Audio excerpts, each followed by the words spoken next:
Hello and welcome to yet another lecture number 32. This is on the role of missionaries and under the broader topic of non-state players in healthcare in colonial India. And missionaries are an enduring legacy of the colonial period, though they may not always be interlinked with the colonial state and its aims and ambitions, but they are definitely an important legacy from that period. I am saying that because at the beginning, when the English East India Company started settling down into the business of ruling as well, apart from the business they were doing, the commercial business they were doing. So, in the beginning, so as we saw, they were very particular focused on the commercial goals and concerns, and not too very eager to do any kind of social intrusion, which might actually be disadvantage for the main purpose. So that's why Christian missionaries were particularly kept at a distance, because so we know what missionaries would do, and it involves a lot of social and cultural intrusion and involvement, which can produce adverse repercussions, which then could militate against the basic purpose of commerce and profiteering. But this ban was lifted through the Charter Act of 1813, when different missionary groups started coming that decade and in the decades after that. So apart from the general mission work, so which is basically to preach the religion and preaching the gospel, so they also were socially involved in fields like education, and so apart from that, they also felt there is a particular sense of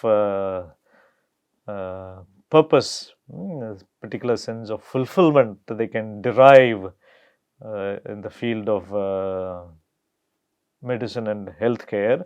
So one reason was the preeminent place of healing in Christ's own life. So if you see the life of Christ, so of course he went about doing 2-3 main activities. One was, of course, praying, and then preaching and teaching through parables and all that. But in several places in the Bible, we come across Jesus healing the paralytic, the leper, and the possessed, and so that's very frequent. It's almost a very important dimension along with prayer and preaching. So when that is a case in Christ's life itself, then the followers definitely would be inclined to look at it as an important part, the mission. And of course, the kind of healing that we are talking about in the life of Christ was different. So it's not like he went around with a chest of medicines and feeling the pulse of people, or as a kind of a medical practitioner. So it was more of the power of miracles or some kind of supernatural powers he possessed. But the point is that that kind of concern and care for the sick, that eagerness to redress the suffering, whether it's a long or short time ailment. So as I said, so it can be anything from curing the lame or the blind or the leper or the epileptic. Okay, so therefore, so this entire idea of healing and concern for the sick, the compassion, so had to be part of the vision and mission of anyone who was claiming to be a follower of Christ, or wanted to advance the gospel, as the main message of the gospel was love, and one of the ways that love and compassion was expressed by carrying this was by showing this kind of concern for the sick, as seen in the Bible, which had ample references to the diseases, the sick, the suffering, and the destitute. Apart from that larger religious biblical aspect, so at the practical level too, the missionaries saw medicine as one of the fruitful and effective avenues of getting access and to the people, and also greater acquaintance with the indigenous people, and also the proclaiming and of the various precepts and the philosophies and the theology, the Christian faith and its doctrines may not be as appealing to the people as in a situation where they are being attended to by acts of kindness. So, as they say, actions speak louder than words, but what we also should bear in mind is that so these actions, this kind of a concern, the kind of compassion through the and the close acquaintance that brings. So, all of those things create the kind of conditions, conducive conditions for the word, for hearing the word, for the gospel and the preaching. So now that is one thing, getting close to the people, and then that desire to heal, to keep Jesus' ideal in mind, to be thinking of the sick, and all that is one side. But then how well are they equipped from the point of view of actual healing? So that is a question. So even as their desire and commitment may not be faulted. So in fact, even if they didn't want to be men of medicine, or even if even before they started thinking of what is called medical mission, so medicine as a fruitful way of missionary work. So even before all that, so most of the missionaries by default actually became medical men. So how is that? So one is that, so if we talk about the geography of missionaries, so they had come all the way, crossing the seas and so many miles away, not to be restricted to where they landed, like in the shores, or in the ports or port cities, unlike the traders who could afford to be in the ports and then have networks of supply. But there most of the activities could be done from being in the ports, but religious work, the nature of the calling is different. So therefore, so by default, by the nature of their work, and also the missionary zeal that they had, the same zeal that brought them here. So coming here for commerce and that promise of immediate gains, pecuniary gains, that's a different thing. But coming here without expecting any such monetary or material benefit, so that takes a different kind of a zeal and a commitment, and that zeal was what also helped them get beyond the port city. So come what may, so whatever may be the novelty of the situation, alienness of the situation, what may be the potential dangers that may be going inside, unlike the relatively familiar port areas where some of their men were already there. So it's that zeal which makes up for all those kinds of things, some zeal moved by faith. So this took them much to the hinterlands and to meet as many of the local people as possible, which the traders did not have to do themselves. So in the process, they also were quite well versed with the type of terrain, the land routes, and the local culture, systems, climate, and all those things. So that's why, in fact, some of the first maps were made by missionaries. So, for example, the maps by Jesuit missionaries going back to the 1500s, 1600s. So they were sent back home to France, to Paris and other places, and so they were rediscovered and made good use of by the English East India Company and the French East India Company and others when they seriously got into cartography. And similarly, some of the first cultural and linguistic studies, including the production of first dictionaries in the local languages. So, for instance, the production of the first Tamil dictionary, or the printing of, or the introduction of printing presses. So all of these are actually connected to their missionaries and their work and the nature of the mission and the need to go to the interiors. But of course, all of this was primarily directed to their prime goal, which was to teach the religion, to preach the gospel. But all these meant that they were well entrenched. So they were here, so they were going to the interior, so they had to be well prepared. So they needed all the basic wherewithal, or even if they were moving from place to place, they had to carry certain minimum things along with their religious books and other kinds of articles. So among those basic things, one was the medicine chest, the medicines that they carried for them for their personal use, the basic medicaments. So this is something which we can relate to our first aid box. Some of us carry, or it's there in our car or in the buses. So this chest that they carried, their medical box, included mostly material from Europe, but it could also include local procurements based on the same principles which you saw already. So instead of bringing everything from there, so if we can do some import substitution, or on the principle of local malady, for a local malady, it is better to find a local remedy. So, so on those principles, so their chest box was actually eclectic.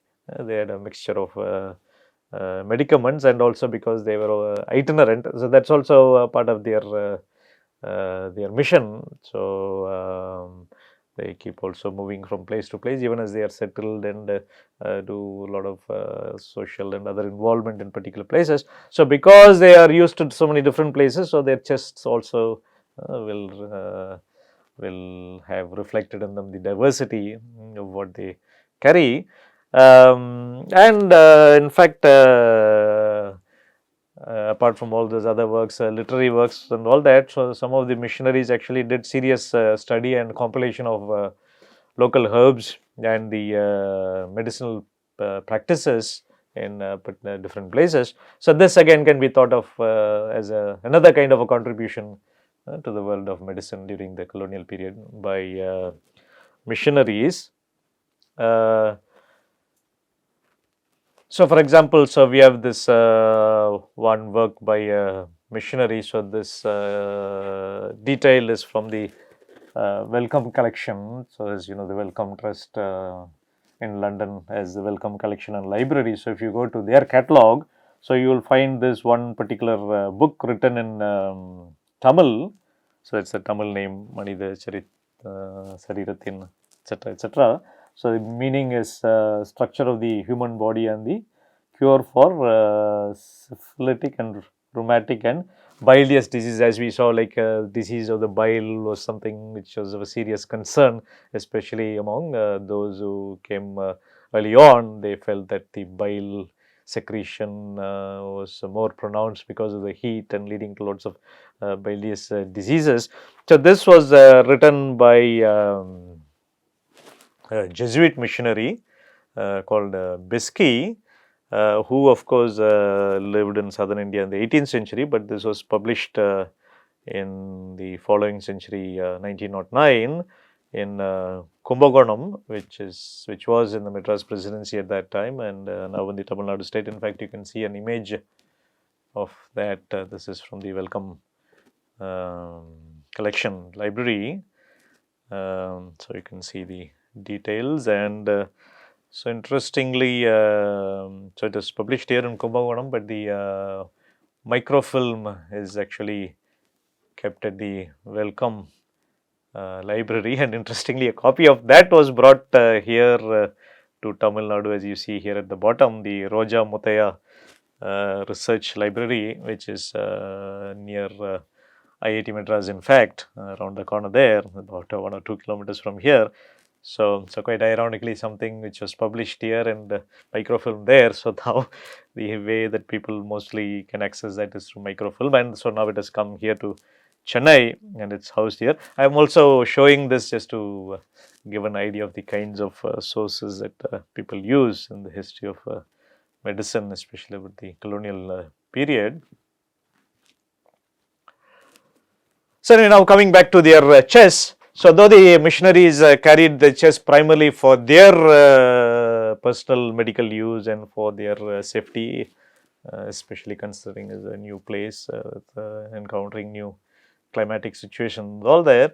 But when they went into the interiors and they got into close communion with the people, so they could not refuse dispensing from those chests to the local people who had some kind of sickness. And when they see that this missionary has got this, and when he is getting sick, he is using it, and so there is a tendency among the people to approach them for their own ailments. And of course, and being missionaries and having been taught and having come to teach compassion and care, so there was no way they could refuse. So, but then the question is they are not trained that, so whatever they do, whatever help they extend to people who are approaching that way, so it's whatever solution help they are giving is based on their own lay understanding of the situation of the affected person. And sometimes they were not averse to using more of Jesus like curing techniques, depending on supernatural powers, the power of prayer and or miracle and things like that. So, all of this definitely raised concerns among mainstream medical establishment. Just as in the beginning there was concern about the possible damage that the missionaries could do on the socio-cultural front by being too intrusive with their preaching and all that. So, now there was a new fear on the medical front, fear about the ill reputation that might be brought to Western medicine through these kinds of medical, so-called medical work that they were doing to the people that they were meeting. So, of course, the intention might be good, but then what they are doing was semi-informed, untrained kind of job, and also the Western medical establishment would be concerned because of their mixing up and using local remedies which they picked along the way.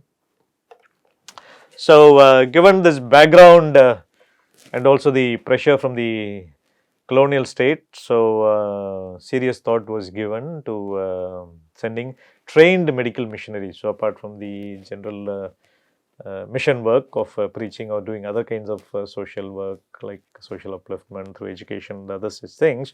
So, now they had to focus specially on getting trained specifically for this. So, thus medicine from training to practice became a very significant part of the missionary work in a very truly professional sense. But initially, even without the training, missionaries could still play an important role in extending the reach of Western medicine by acting as mere channels of access. So, forget for a moment about what I said about the dispensing medicine in the interiors when people approach them. But even setting that aside, the very fact that they came into touch with people was an important access for the colonial state for several things, and especially for this field. So, because unlike the traders or even the colonial state missionary, which didn't, as I said, have to be very intimately connected to the people. So, the missionaries' prime goal and the nature of their mission was to be in actual intimacy with the people. And healthcare, especially with the move to public health, is one field again which was needing that kind of rapport with populations at large. So, you can't talk about public health by staying away from the public. So, and especially so if reaching the public who are not your own public, like back home in the colonizers country. So, this is there is an alienness between the colonizers and the colonized, and so lots of social differences and distances. So, reaching the indigenous society itself was a challenge, irrespective of whatever purpose it is. And for instance, in railways or other such projects, you don't need to reach out to the people at large.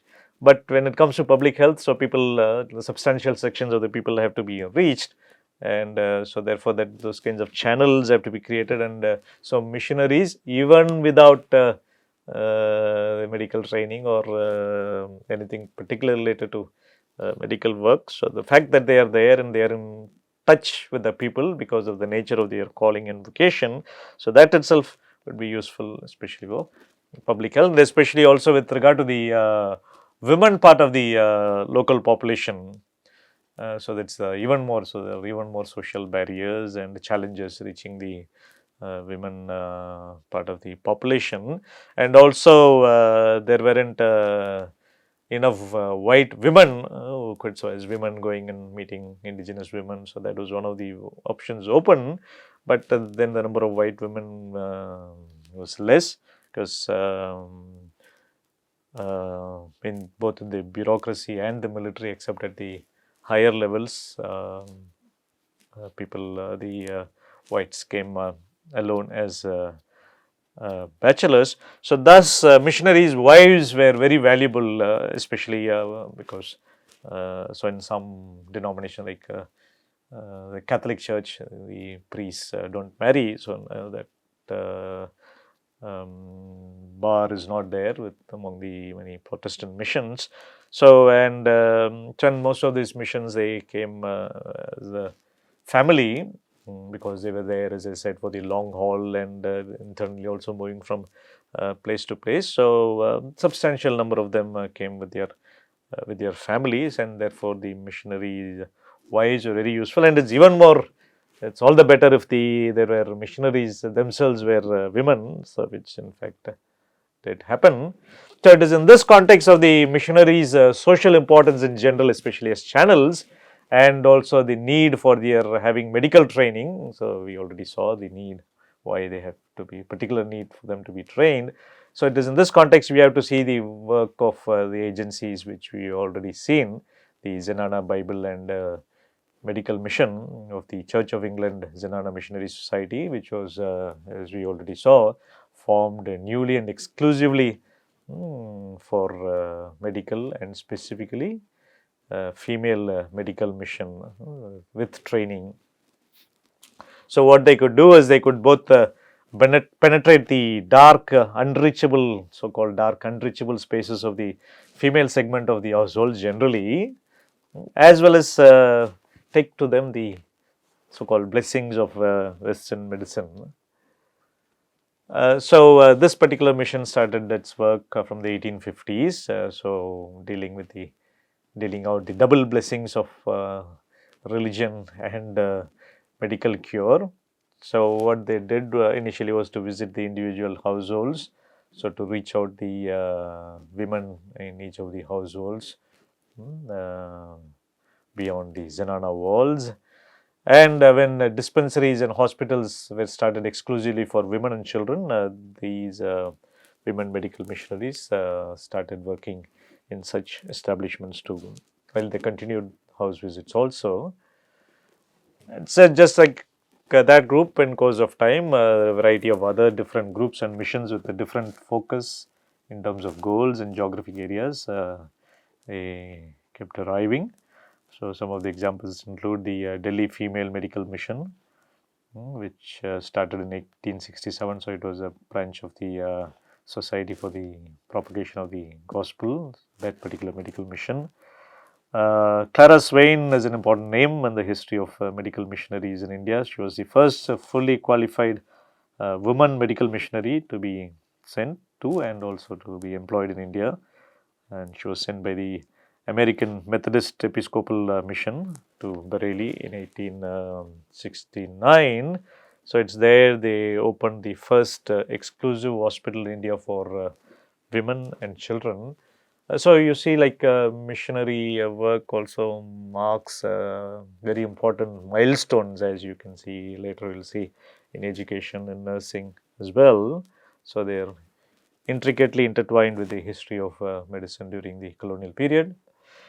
And one of the other important contributions of missionaries was the opening of medical training facilities, educational facilities, and like the institutions, colleges, and other kinds of institutions for producing medical personnel within India itself, instead of having to bring them all the time from Europe continuously. So these kinds of institutions were meant primarily for training medical missionaries, both Europeans as well as local women. So local women. So there is advantage. One is that, of course, the cost, they are locally there, and also so that alienness is also reduced. Because even if they're white, they're still white women. So that distance also would be reduced if they're women of the locality. So they were these institutions therefore trained local women who were going to be missionaries. But in course of time, they were also open to women in general. So even those who are not going to be in missionary work. So one of the outstanding examples of the contribution of missionaries to the field of medical education is the founding of the Women's Christian Medical College, the first medical school exclusively for women in India. So this was opened in 1894 at Ludhiana. Otherwise, women have been entering medical colleges, but that was not exclusively for them. So that happened from the 1870s.